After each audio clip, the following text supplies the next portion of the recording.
December 7, 1941, a date that would live in infamy, had barely begun to fade from American memory when the Pacific War's most astonishing aerial confrontations started to unfold. But this story doesn't begin at Pearl Harbor. It begins on April 10, 1942, over the steaming jungles of Ceylon, now known as Sri Lanka, where one man's impossible decision would rewrite the rules of aerial combat forever. Squadron leader Geoffrey Fiskin of the Royal New Zealand Air Force had already earned his reputation as a pilot who refused to acknowledge mathematical impossibilities.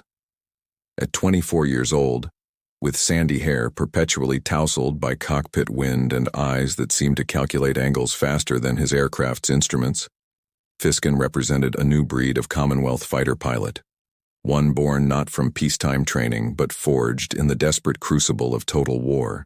The morning began ordinarily enough at RAF China Bay, a hastily constructed airfield hacked from Ceylon's dense tropical vegetation. Fiskin had risen before dawn, as was his custom, to inspect his Curtiss P-40 Tomahawk, a shark-mouthed fighter that had become iconic in the China-Burma-India theater. The Americans called it a Warhawk, but to Fiskin, it was simply the bus, a humble acknowledgement of the aircraft's limitations. With a top speed of just 360 miles per hour and armed with 6.50 caliber machine guns, the P-40 was already considered obsolete by 1942 standards. British intelligence had been tracking Japanese naval movements for days. Vice Admiral Chuichi Nagumo's carrier strike force, the same fleet that had devastated Pearl Harbor, was prowling the Indian Ocean with predatory intent. The carriers Akagi, Hiryu, Soryu, Shokaku, and Zuikaku formed the most powerful naval aviation force ever assembled, carrying over 300 aircraft operated by pilots who had trained for a decade before the war even began, according to declassified Royal Air Force documents archived at the Imperial War Museum in London. The morning of April 10th began with scattered radio reports of a massive incoming raid. Fiskin was performing routine maintenance on his aircraft when the scramble order came through. The station commander's voice crackled over the airfield speakers with barely controlled urgency. All available aircraft, immediate takeoff, large enemy formation inbound, bearing 090, altitude unknown, numbers unknown. Fiskin sprinted toward his P-40, his leather flight jacket flapping behind him. Ground crew members were already pulling the wheel chocks free and spinning the propeller for starting. The Allison V-1710 engine coughed once, then roared to life with a thunderous bellow that sent birds scattering from nearby trees. Around him, other pilots were running toward their aircraft, a motley collection of Hawker Hurricanes, obsolete Fairey Fulmars, and a handful of other P-40s, but mechanical failures in positioning meant that only a fraction of the defensive force could launch immediately. As Fiskin taxied toward the runway, he counted perhaps 8 aircraft managing to get airborne. Against what intelligence suggested might be 100 or more Japanese attackers, these numbers constituted not a defense but a gesture, a defiant middle finger raised toward the inevitable. Fiskin pushed his throttle forward and felt the P-40 surge down the packed earth runway, gaining speed until the tail lifted, and then, with a gentle back pressure on the stick, the wheels left tropical earth behind. He was climbing through 3,000 feet when he first saw them. The sky had turned black with aircraft. Squadron leader Fiskin's radio immediately erupted with overlapping voices, some maintaining professional composure, while others betrayed the shock of what they were witnessing. "Jesus Christ, there must be 100 of them," someone transmitted, voice climbing an octave. Another pilot, more experienced, simply said, "Brake on my mark and engage at will. Good luck, gentlemen." Fiskin adjusted his oxygen mask and scanned the formation ahead. His combat experience allowed him to quickly categorize what he was seeing. Twin-engine Mitsubishi G4M bombers, called Bettys by Allied intelligence, flying in perfect V formations at approximately 15,000 feet, surrounded by a swarm of Zero fighters providing top and side cover. The Japanese had brought the mathematics of overwhelming force, and the numbers didn't favor defenders. The historical record, as documented in Norman Frank's Air Battle for Ceylon, indicates that the Japanese launched their raid with 53 bombers escorted by approximately 40 Zero fighters from the 1st Air Fleet. Fiskin couldn't count them all in those first seconds, but his tactical mind immediately recognized the disparity. He and perhaps 7 other Allied fighters against nearly 100 enemy aircraft represented odds of roughly 12 to 1. Standard Royal Air Force doctrine for such scenarios didn't exist, because such scenarios weren't supposed to exist.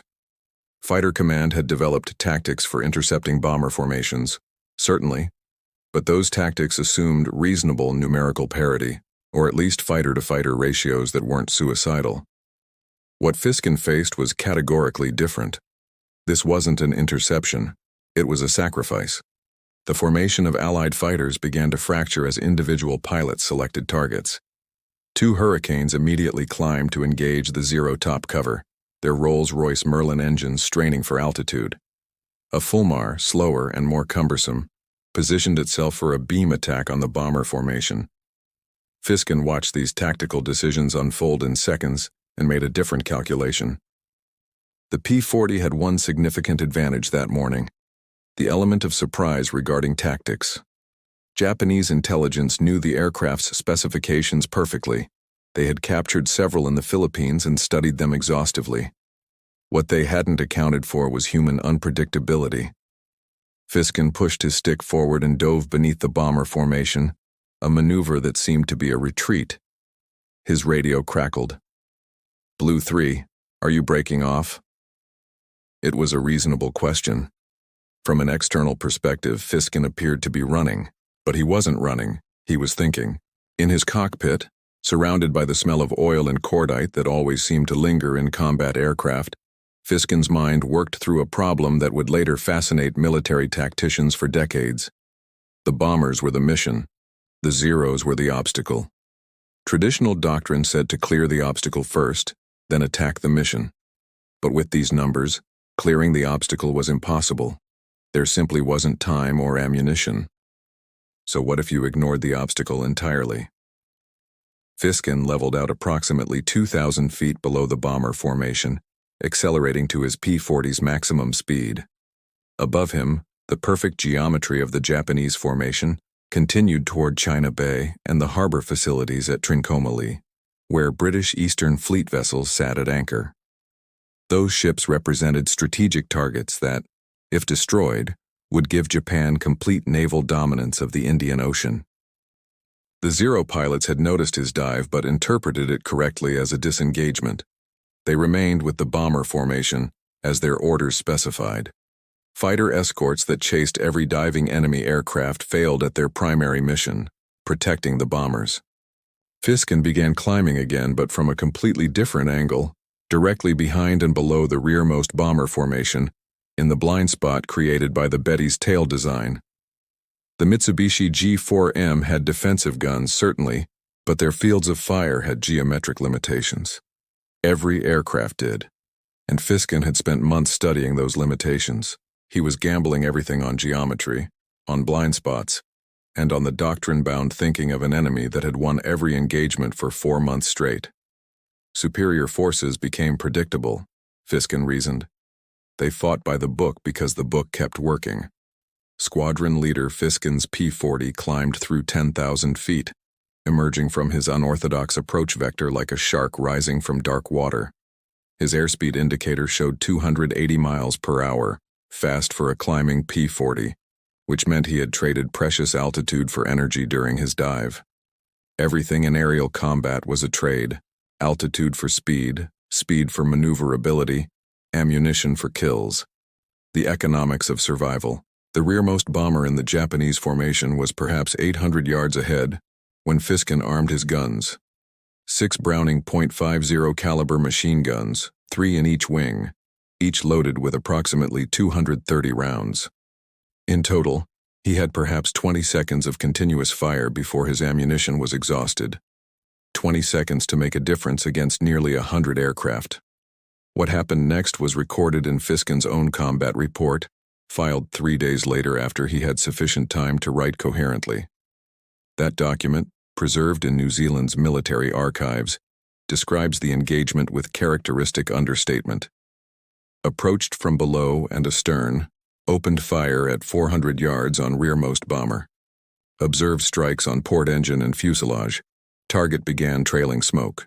But combat reports written for staff officers and historians rarely capture the visceral reality of combat at 300 miles per hour.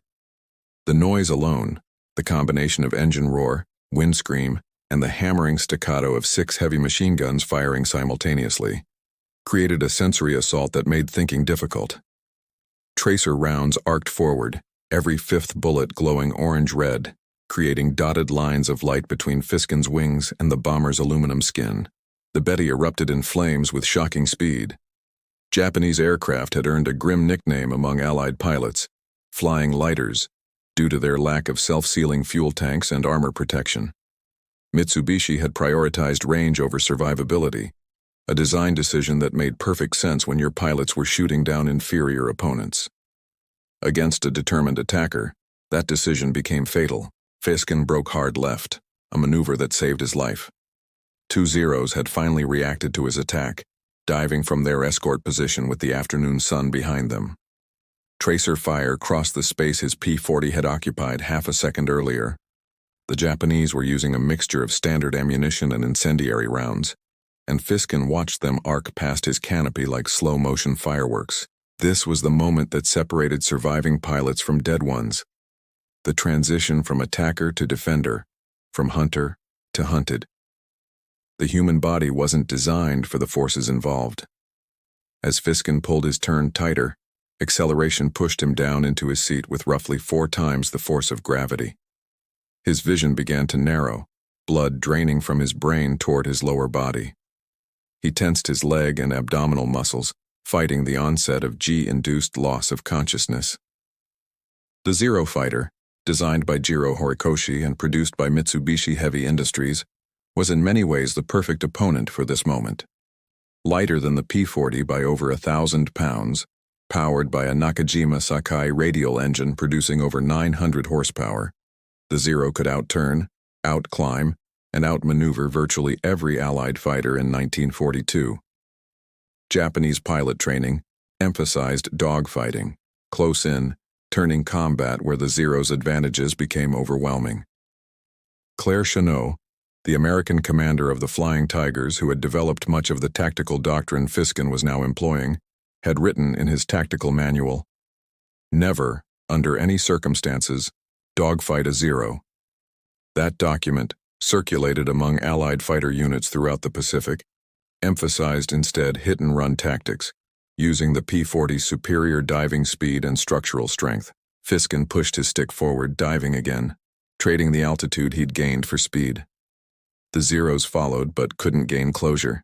The P-40's heavier weight became an advantage in the dive, pulling away from pursuers like a stone outpacing a feather. At 8,000 feet, Fiskin pulled out and immediately began climbing again toward the bomber formation, which had continued forward, geometry dictating that each second of flight brought them closer to their targets. His second attack came from a different angle, this time from the port side in a beam attack that gave the bomber's defensive gunners a better opportunity to fire back. Fiskin saw muzzle flashes from the Betty's side blisters, Type 92 7.7mm machine guns according to intelligence briefs. But suppressive fire had a psychological effect beyond its actual accuracy. The Japanese gunners were shooting, therefore defensive, therefore thinking about survival rather than aim. Squadron leader Fiskin's second burst of fire lasted perhaps 3 seconds, but 3 seconds of 6.50 caliber rounds impacting aluminum aircraft structure could accomplish catastrophic destruction. He aimed for the bomber's wing root, where the wing attached to the fuselage because that's where fuel tanks were typically located. The engineering trade-offs of aircraft design were universal. Put heavy components like fuel as close to the center of gravity as possible. His tracer rounds walked across the target's fuselage and into the port wing. For a moment, nothing visible happened.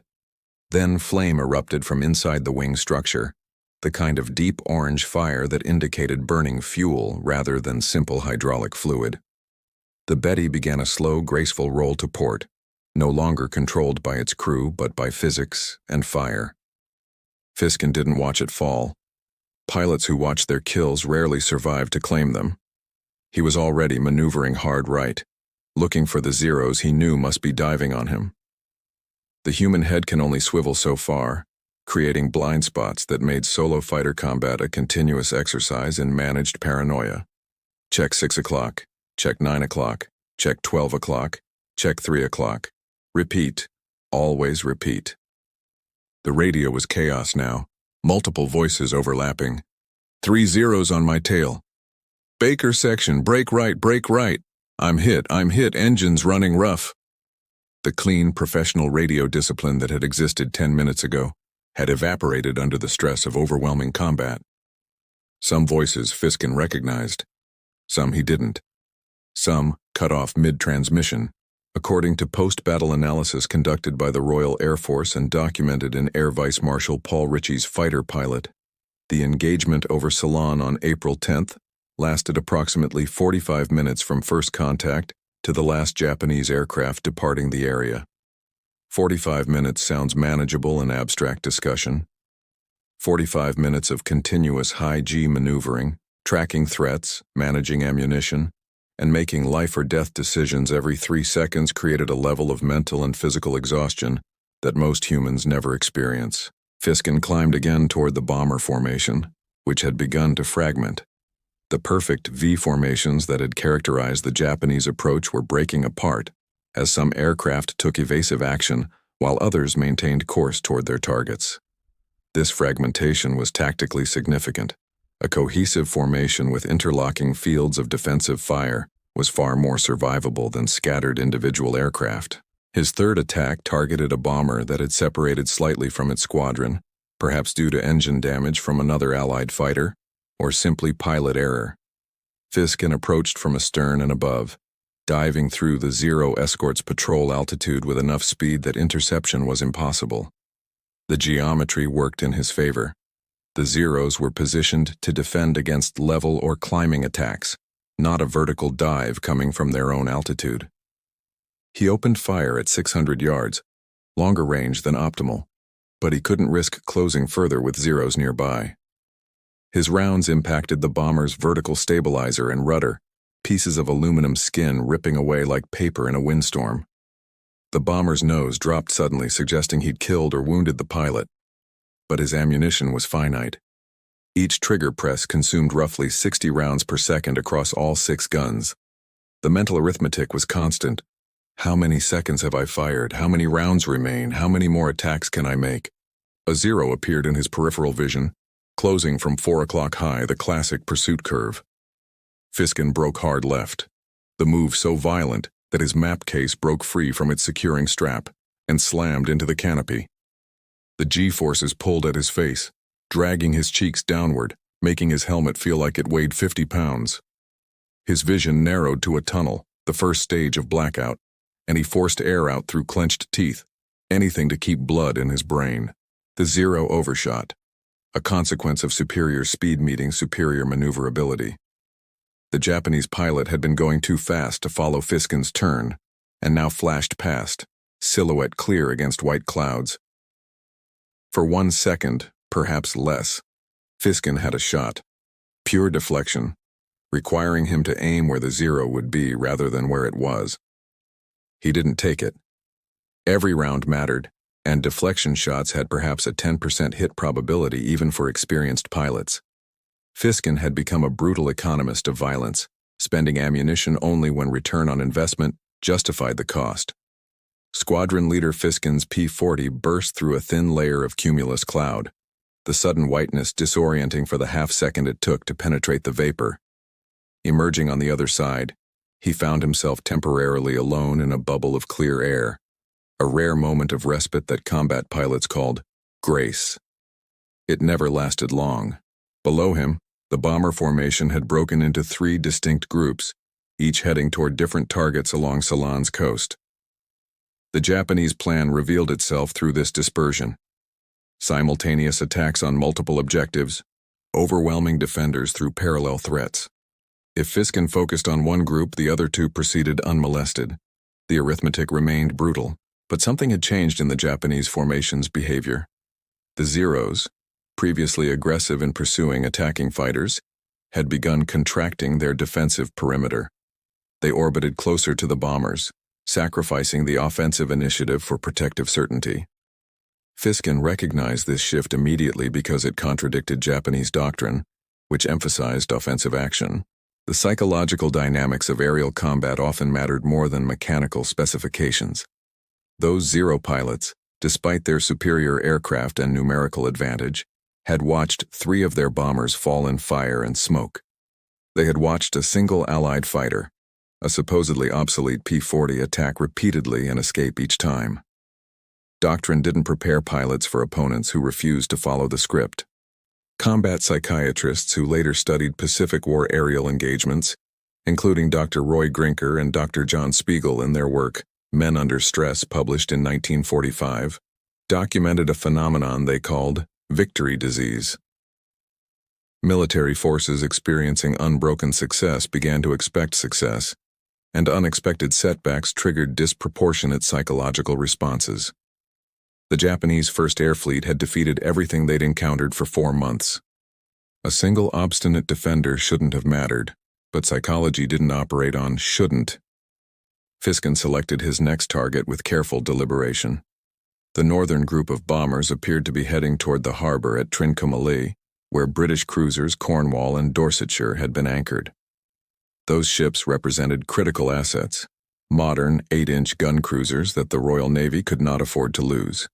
Their destruction would shift the Indian Ocean's naval balance decisively toward Japan. He angled toward the northern group, descending to build speed. His engine temperature gauge had climbed into the yellow range. Not critical yet, but approaching limits. The Allison engine in the P-40 had specific tolerances, and continuous combat power settings pushed those boundaries. Every mechanical system had breaking points. The 4th attack materialized from below and behind, but this time Fiskin added a variation. Instead of firing immediately, he closed to 300 yards, nearly point-blank range in aerial combat, before pressing his triggers. The psychological effect on the bomber crew must have been considerable. Watching a fighter approach for several seconds, unable to effectively engage it, knowing that fire was inevitable. When Fiskin's guns hammered, the range made accuracy devastating. Rounds impacted the bomber's starboard engine, and the 14-cylinder radial engine essentially disintegrated under the assault. Pieces of cowling spiraled away. The propeller, suddenly freed from engine power, began windmilling uselessly. Black smoke poured from the nacelle, burning oil, not fuel, which meant the fire might not spread immediately. The damaged Betty began losing altitude, no longer capable of maintaining formation. Fiskin watched it drop away, crew likely struggling with single-engine control characteristics. A twin-engine aircraft could fly on one engine, but only under specific conditions and under fire over hostile territory, rarely qualified as a specific condition that engineering accounted for. Zero fighters were converging now, their orbits tightening with aggressive intent. Fiskin counted 5 distinct aircraft maneuvering to intercept him, their positions forming a cage of potential firing solutions. This was the moment when survival required not skill but prescience, the ability to predict which threat would materialize first and position accordingly. He dove again, the now familiar trade of altitude for speed, but this time he dove steeper and longer, pushing past 6,000 feet, then 5,000, then 4,000.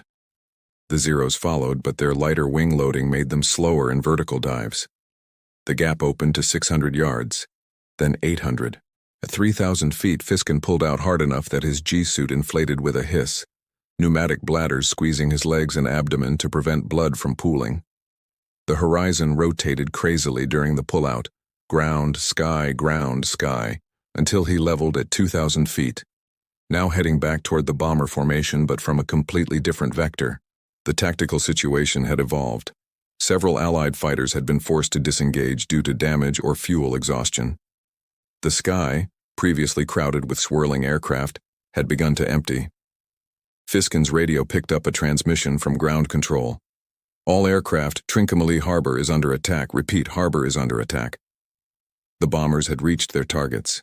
Squadron leader Fiskin pointed his P-40's shark-nosed cowling toward the coast, where pillars of black smoke now rose thousands of feet into the tropical air. The smoke marked where bombs had found targets, harbor facilities, ships, fuel storage tanks. Each pillar represented both destruction accomplished and, more critically, bombers now departing the target area, their mission complete and their defensive posture shifting from attack to escape. This phase of combat presented different mathematics. Japanese bombers with empty bomb bays were lighter, faster, and more maneuverable.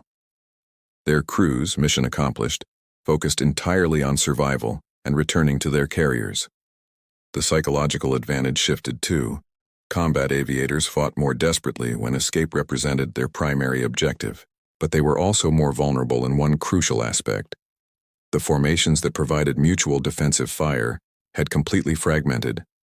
Individual bombers and small groups now scattered across dozens of square miles of airspace, each selecting their own egress route back to the carrier fleet operating somewhere east of Ceylon. Fiskin's fuel gauge registered below half. Approximately 30 minutes of flying time remained before he faced the choice between landing or swimming. The Allison engine consumed roughly 60 gallons per hour at cruise power settings, more during combat operations. He'd been airborne for approximately 35 minutes, which meant 40 to 50 minutes of fuel had been consumed during continuous high-power maneuvering. The arithmetic suggested difficult decisions were approaching. A lone Betty appeared ahead, flying perhaps 500 feet above the water in an attempt to avoid radar detection and hide against the ocean's visual background. The tactic made sense for avoiding detection but created vulnerability. At that altitude, there was no room to dive defensively, and the ocean provided no maneuver space below. Fiskin descended toward it, throttling back slightly to avoid overshooting.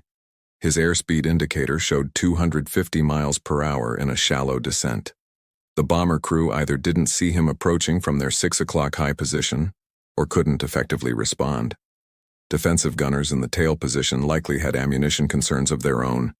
Each gun had finite ammunition, and most defensive ammunition had already been expended over the target. He closed to 400 yards before firing, a compromise between accuracy and time exposure to defensive fire. This time his burst lasted perhaps 4 seconds, and he walked his fire from the bomber's tail section forward along the fuselage. Aluminum skin shredded under the impact of half-inch projectiles traveling at 2,800 feet per second. The Betty's tail section separated from the fuselage, not explosively, but with the slow inevitability of structural failure. The bomber pitched forward immediately and struck the ocean at approximately 200 miles per hour. At that speed, water behaves like concrete. The impact created a massive geyser of white foam that rose 50 feet into the air. When the spray settled seconds later, nothing remained visible except disturbing oil slicks and floating debris. Felt nothing. That absence of feeling troubled some combat pilots who later reflected on their wartime experiences. Killing enemy airmen should provoke emotional response, horror, satisfaction, guilt, triumph. But in the moment, it provoked only tactical assessment. One bomber down, threat reduced, ammunition remaining, perhaps 20%.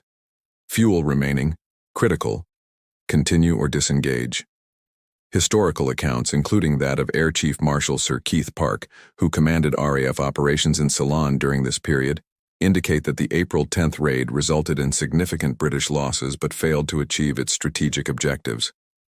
The Japanese sank several merchant vessels and damaged harbor facilities, but the major warships, including the battleship Warspite and carriers Formidable and Indomitable, had been dispersed to sea based on intelligence warnings. Fiskin didn't know any of this as he climbed away from the ocean, scanning for more targets. Strategic victory or defeat existed in a different realm from tactical engagement. His world had compressed to 600 miles per hour of velocity, 3 dimensions of maneuver, finite ammunition, and the constant presence of potential death from angles he couldn't always see. Another bomber appeared, this one at 4,000 feet heading east with visible battle damage. The port elevator hung at an unnatural angle, suggesting hydraulic failure. Fiskin began positioning for an attack when his radio crackled with a transmission that changed everything. All fighters, immediate recall. Bogies inbound from the north, large formation. All fighters return to base immediately. A second wave. The Japanese had launched a second strike. Squadron leader. Fiskin's hand hesitated over the throttle, torn between the damaged bomber limping ahead and the recall order crackling in his headset. Military discipline demanded immediate compliance with direct orders, but combat experience suggested that a retreating enemy remained dangerous, potentially regrouping for subsequent attacks. The decision paralysis lasted perhaps 2 seconds, an eternity in aerial combat. He selected a middle path, the kind of tactical compromise that either demonstrated brilliant flexibility or resulted in courts-martial. Fiskin angled toward the damaged bomber, close to 500 yards, and fired a 3-second burst that expended roughly 180 rounds. The burst struck the bomber's starboard wing root. Fire blossomed immediately, that distinctive deep orange that indicated fuel burning at high temperature. The bomber entered a spiraling descent, already committed to impact. Fiskin didn't watch. He rolled wings level, shoved his throttle to maximum continuous power, not emergency war power which would destroy his engine, but the highest sustainable setting, and turned toward RAF China Bay. The return flight exposed the vulnerability that every combat pilot feared: fuel exhaustion in hostile airspace. His gauge now registered below 1/4 tank, approximately 15 gallons in a fuel system that consumed 4 gallons per minute at high power settings. The mathematics became existential. 15 gallons divided by 4 gallons per minute equals 3.75 minutes of flying time before the engine quit, and the propeller became an expensive decoration. Fiskin immediately throttled back to lean cruise, a power setting that reduced fuel consumption to approximately 30 gallons per hour, or half a gallon per minute. This calculation bought him perhaps 30 minutes of flying time, but it significantly reduced speed.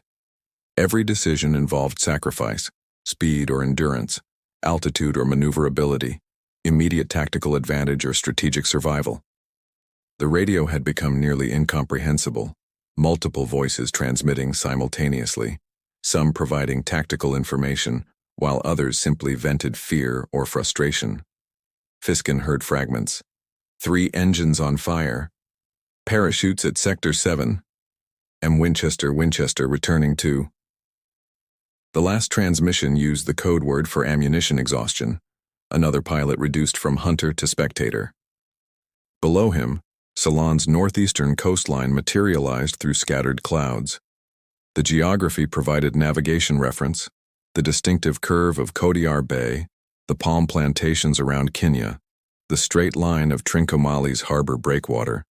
He was approximately 40 miles from China Bay, roughly 10 minutes at current speed. A glint of metal caught his attention at 2 o'clock low, sunlight reflecting off aircraft canopy or aluminum skin.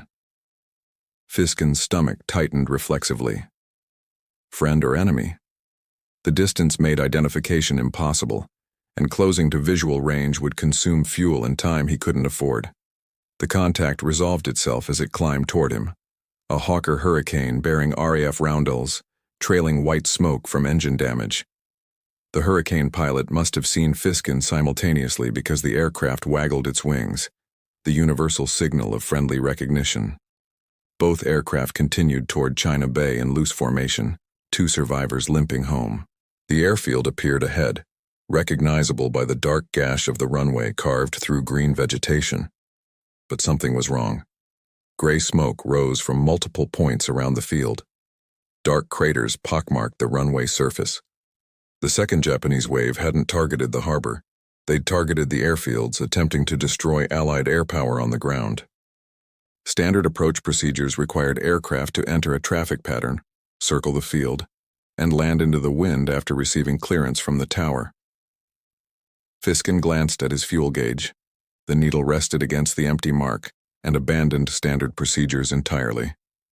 He extended his landing gear early, configured flaps to full, and aimed directly at the runway in a straight-in approach that violated every rule of proper airfield operations. His wheels touched packed earth approximately 1,000 feet down the runway. The P-40 bounced once, improper technique but survivable, then settled.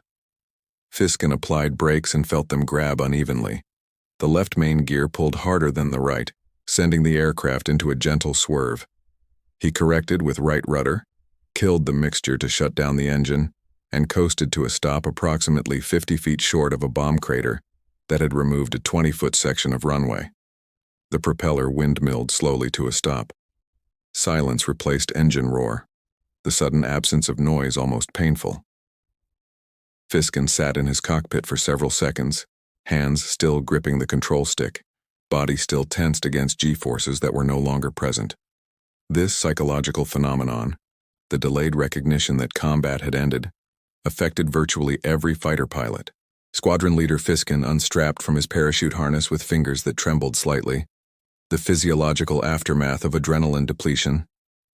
Ground crew members were already running toward his aircraft, some carrying fire extinguishers, others simply approaching to verify the pilot's condition. One young airman, barely 20 years old, climbed onto the wing and looked into the cockpit with an expression mixing relief and astonishment. "Sir, are you hit? There's fluid streaming from your starboard wing." Fiskin twisted to look. Clear liquid dripped steadily from the wing's trailing edge. Hydraulic fluid, probably, though determining which system had failed required closer inspection. Aircraft returned from combat with battle damage that crews discovered only during post-flight inspection. A single 7.7mm round through a hydraulic line might go unnoticed during the fight, but could prove catastrophic if it had struck 6 inches differently. He climbed down from the wing, legs unsteady, and immediately noted the other aircraft scattered around the field. Several Hurricanes showed obvious damage, fabric-covered control surfaces shredded by gunfire, engine cowlings peppered with holes. One aircraft, sitting tail down with its landing gear, collapsed. Ground crew worked frantically to push damaged aircraft off the runway, clearing space for others still airborne. The intelligence officer appeared, clipboard in hand, ready to conduct combat debrief while memory remained fresh. Flight Lieutenant Thomas Anderson had served in this role for 18 months, interviewing hundreds of pilots, and his expression suggested he'd already heard preliminary radio transmissions about Fiskin's engagement. "Jeffrey, I need your report. Start from initial contact." Fiskin walked toward the operations building while talking, reconstructing the engagement from memory while ground crew began assessing his aircraft's damage. The debrief followed standard format: time of contact, enemy composition, attack sequences, observed results, ammunition expended, fuel remaining. The military bureaucracy that had produced forms for requisitioning pencils also produced forms for reporting human combat. "I engaged a formation of approximately 53 bombers escorted by at least 38 fighters," Fiskin began. The numbers came from combat observation rather than careful counting. Pilots who spent time counting rarely survived to report accurate numbers, but his estimate proved remarkably close to post-war Japanese records. Anderson's pencil stopped moving. "Say again, 53 bombers?" "At least, possibly more." "And you engaged them alone?" "Not initially. We had perhaps 8 fighters airborne at initial contact, but yes, after the first several minutes, primarily alone." Fiskin spoke factually, without dramatic emphasis, reporting observations rather than interpreting heroism. According to documentation preserved in New Zealand's National Military Archive, Fiskin's combat report filed on April 13, 1942, claimed 6 enemy bombers destroyed and 2 probables being aircraft that appeared fatally damaged but that he hadn't observed actually crash. Standard military practice required confirmation before awarding full credit, a bureaucratic distinction that mattered more to statisticians than pilots. But 6 confirmed kills in a single engagement represented an extraordinary achievement by any standard. Most fighter pilots completed entire combat tours without achieving 6 victories total. Fiskin had accomplished it in approximately 45 minutes, against overwhelming numerical odds while flying an aircraft that experts considered obsolete. Anderson continued the debrief, asking detailed questions about zero performance characteristics, bomber defensive firepower, formation tactics, and radio procedures. Intelligence officers collected this information from multiple pilots and synthesized it into tactical reports distributed throughout the theater. Knowledge purchased with blood and aviation fuel became doctrine that saved other pilots' lives. The debrief concluded after approximately 30 minutes. Fiskin walked toward the officers' mess, desperately thirsty and hungry, despite the nauseating aftereffects of adrenaline. Other pilots were gathering, some animated with combat excitement, others silent and withdrawn. The squadron had lost 3 aircraft confirmed, 2 pilots killed immediately, and one missing who would later be reported captured. Group Captain Leonard Burchell, the station commander, entered the mess with a radio message transcribed on yellow paper. His expression suggested the message contained significant information. The room quieted as pilots turned toward him. "Gentlemen, preliminary reconnaissance indicates the Japanese fleet is withdrawing eastward. The raid appears to have been their final strike before departing the Indian Ocean." Burchell paused, letting this information register. "Admiral Nagumo has apparently decided that Ceylon is too strongly defended to risk continued operations." Too strongly defended. The phrase contained remarkable irony given the desperate nature of the morning's combat. Squadron leader Fiskin sat on the edge of his cot in the officers' quarters, methodically cleaning his service revolver, a Webley Mark VI that he'd never fired in combat and statistically never would. The ritualistic cleaning provided psychological comfort more than practical necessity, giving his hands something to do while his mind processed the day's events. Outside, tropical evening had descended with equatorial abruptness. The sun set quickly this close to the equator, transforming full daylight into complete darkness in perhaps 30 minutes. Mechanics worked by portable lights around damaged aircraft, welding torn aluminum, replacing shot-out instruments, patching holes with whatever materials were available. Modern warfare consumed machines at rates that peacetime logistics never anticipated. A knock on the doorframe announced Flight Lieutenant Peter Maber, another New Zealand pilot who had flown Hurricanes during the morning engagement. Maber carried 2 glasses and a bottle of gin that had probably been liberated from some quartermaster's careful inventory. "Thought you might need this," Maber said, pouring without waiting for response. "Quite a show you put on." Fiskin accepted the glass but didn't drink immediately. Alcohol and recent combat mixed poorly for some pilots, triggering delayed stress responses. Others did the same. Mike Martin got 2 bombers. Anderson damaged at least 1. "True, but you went back, repeatedly, against the entire bloody Japanese Navy." Maber's accent, thick with South Island inflection, emphasized certain syllables. "The ground crew counted your ammunition. You fired approximately 1,400 rounds, nearly 90% of your combat load." Mathematics again.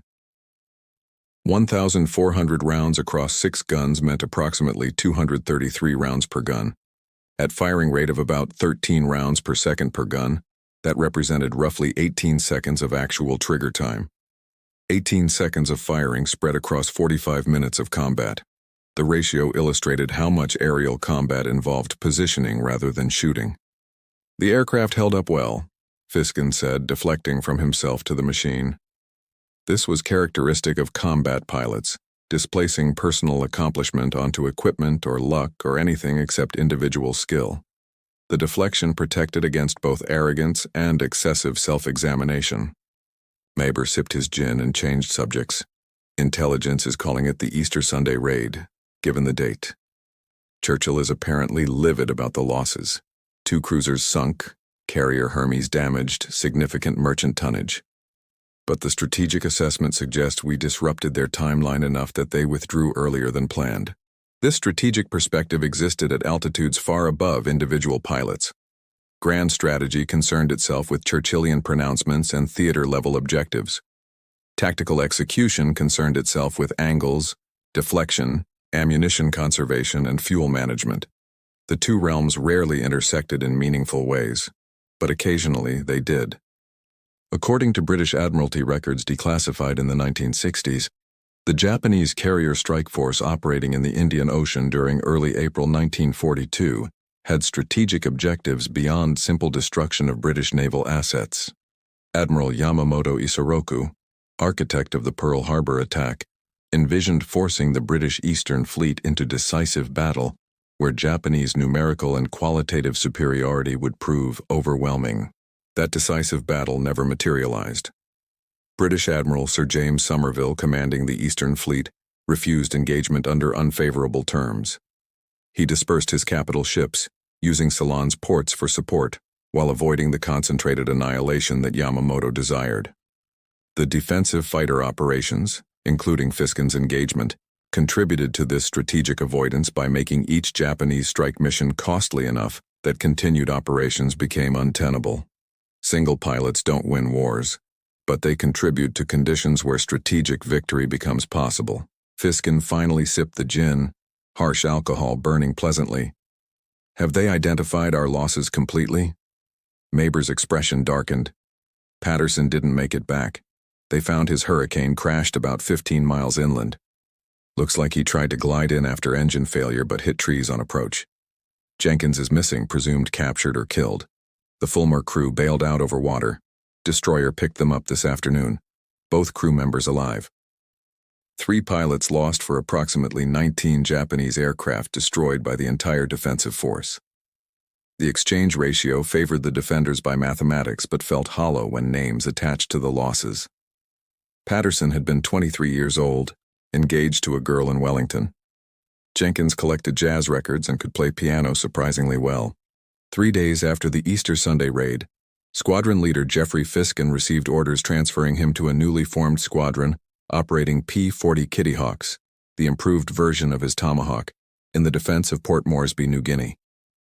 The orders came with promotion to flight commander and a notation that his combat report from April 10th had been forwarded to Air Ministry in London for consideration of formal recognition. Formal recognition eventually arrived in the form of a Distinguished Flying Cross, announced in the London Gazette in July 1942. The citation praised exceptional skill and determination in engaging enemy forces under overwhelming numerical disadvantage, and noted his repeated attacks against superior numbers, which contributed significantly to the defense of strategic installations. Military citations written by staff officers who rarely witnessed the events they described translated combat into bureaucratic language. Exceptional skill didn't capture the physical sensation of pulling 6 Gs while ammunition rounds tracked past your canopy. Overwhelming numerical disadvantage reduced existential mathematics to administrative prose. But the citation's final paragraph contained something interesting. Squadron leader Fiskin's actions demonstrated tactical principles that have since been incorporated into revised combat doctrine for fighter operations in the Pacific Theater. Those tactical principles, hit-and-run attacks, altitude trading, blind spot exploitation, and aggressive action against bombers while avoiding protracted engagement with escort fighters, became foundational doctrine for Allied fighter operations throughout the Pacific. Claire Chennault's Flying Tigers had pioneered some of these techniques. Fiskin and others refined them through brutal practical application. Jeffrey Fiskin continued flying combat operations throughout 1942 and into 1943, eventually accumulating 11 confirmed victories and at least 4 probables. This made him New Zealand's highest-scoring fighter ace, though the title came decades after the war ended. During the conflict itself, such statistics mattered less than daily survival. He survived the war, returning to New Zealand in late 1943 after completing his combat tour. Post-war, he worked in civil aviation, rarely discussing his wartime experiences publicly. Interviews conducted decades later reveal a man who viewed his combat service as duty performed rather than heroism displayed. "People ask what I was thinking during those engagements," Fiskin said in an interview recorded in 1982, 40 years after the Easter Sunday raid. "Honestly, I was thinking about angles, geometry, ammunition conservation, not about being heroic or brave. Those concepts didn't exist in the moment. There was only the next decision, the next maneuver, the next problem to solve." This mathematical framing characterized how many successful fighter pilots processed combat. Emotion and ideology existed, certainly, but they couldn't dominate attention during moments when 300 miles per hour and 6 dimensions of possible threat demanded continuous calculation. Survival required converting fear into fuel consumption arithmetic, courage into deflection angles, and overwhelming odds into sequential single-opponent problems. The Japanese carrier strike force that attacked Ceylon in April 1942 never again entered the Indian Ocean. Admiral Nagumo's fleet withdrew to the Pacific, where it would participate in the Battle of Midway 1 month later, an engagement that fundamentally shifted the Pacific War's trajectory. Some historians argue that the earlier-than-planned withdrawal from Ceylon, influenced partly by unexpectedly fierce resistance from outnumbered defenders, affected Japanese positioning for Midway. Strategic causation rarely follows clean lines from individual actions to theater-level outcomes, but occasionally, Single pilots attacking against impossible odds create friction in enemy planning that cascades into strategic effects. Jeffrey Fiskin died in June 1995 at age 78. His obituary in the New Zealand Herald described him as a civil aviation professional and wartime fighter pilot, devoting 2 paragraphs to his combat record. The simplicity seemed appropriate for a man who had spent his life solving practical problems rather than cultivating mythology. The title question, what one pilot's solution was when facing 64 aircraft, admits multiple answers depending on perspective. Tactically, his solution involved exploitation of geometry, aggressive initiative despite numerical disadvantage, and systematic conversion of complex multi-opponent scenarios into sequential single-opponent engagements. Psychologically, his solution involved compartmentalization of fear and reduction of overwhelming odds into manageable sequential decisions. Strategically, his solution demonstrated that defensive resistance, even when facing overwhelming force, creates costs that affect enemy operational planning. But perhaps the most accurate answer is simpler. Squadron leader Jeffrey Fiskin's solution was to refuse the premise. When doctrine suggested retreat and mathematics suggested defeat, he simply continued fighting, one calculation at a time, proving that human determination occasionally defies arithmetic.